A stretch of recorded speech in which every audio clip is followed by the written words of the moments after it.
So joining us is Matt Ball, New Zealand Property Investor Federation, to talk about that answer, which, look, let's be honest, it wasn't saying we are going to hit you, but it wasn't saying no. Matt, what are you reading into it? Ryan, I think what Labor's going to do is bring in a 50% interest deductibility, and I think that's pretty clear. So you've got what Hipkins said yesterday. He's been saying that we went too far with 100%, but he won't actually give a guarantee they're not going to do it. And then you look back to last year, and Thomas Coughlan interviewed David Parker, and David Parker said we went too far with it, but what we should have done was hit it with 50%, with some cockamamie argument about inflation, this and whatever. I think that's what they'll do. It could be worse. In Britain, they only allow 20% interest deductibility, and Labor might look to them. But at the moment, I'm betting on 50% that they'll campaign on. Okay, and what would that actually mean for landlords? Well, Ryan, it's bad for landlords, but it's catastrophic for tenants. What will happen is there'll be two things. One, rents will go up, and two, landlords will start to leave the industry. It's not a passive group of people that have no options.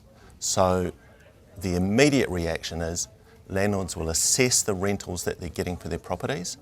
A lot of landlords under rent a property. If you have good tenants, you leave them there, you don't put up the rent, and you end up below market rent. So that gives people an immediate action. They can bring their rent up to market level. Now, you asked Hipkins yesterday if he thought that that policy had had an effect on rents. And he said, oh, it's too soon to tell, we don't know. That's not true. If you look at the bond data, it's very clear that rents went up under the Labor government. Have a guess, how much do you think rent went up under the last Labor government? What, 20%? Try again. More? 50%. In the 6 years under Chris Hipkins and Jacinda Ardern, rents went up 50%. Now, from $400 a week to $600 a week. Okay, the point is, though, that actually the policy has, I don't think, has an effect on rents. Rents are dictated by supply and demand.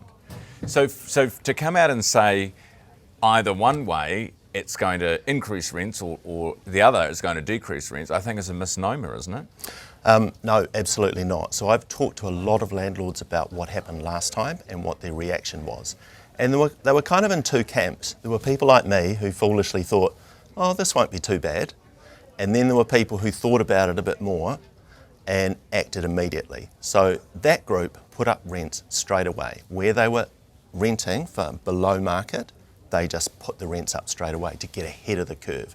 And then people like me, as we went through the first year when it was 75% interest deductibility, and we were like, oh, actually that hurt a bit. And then at 50% interest deductibility, we started to panic. Rents, there was that pressure to put rents up, and if you can put rents up, you do in that situation, because you're losing a lot of money. And then after that point, when it becomes clear you can't recover your losses through rents, that's when you start looking at your other options, like selling. Matt, for those who aren't familiar with interest deductibility, because the argument is that owning a home or renting a home shouldn't be a business. It shouldn't be an industry. It is a business. Of course it is. I don't agree with this argument, but this is the argument that it shouldn't be an industry because it's people's homes. So they should, you shouldn't make a profit or money out of doing this. So claiming the interest as an expense against the rent that you earn is something, a privilege I suppose landlords have enjoyed. It's a privilege that businesses enjoy. The argument is this shouldn't be a business. It is a business, and you can't get away from that.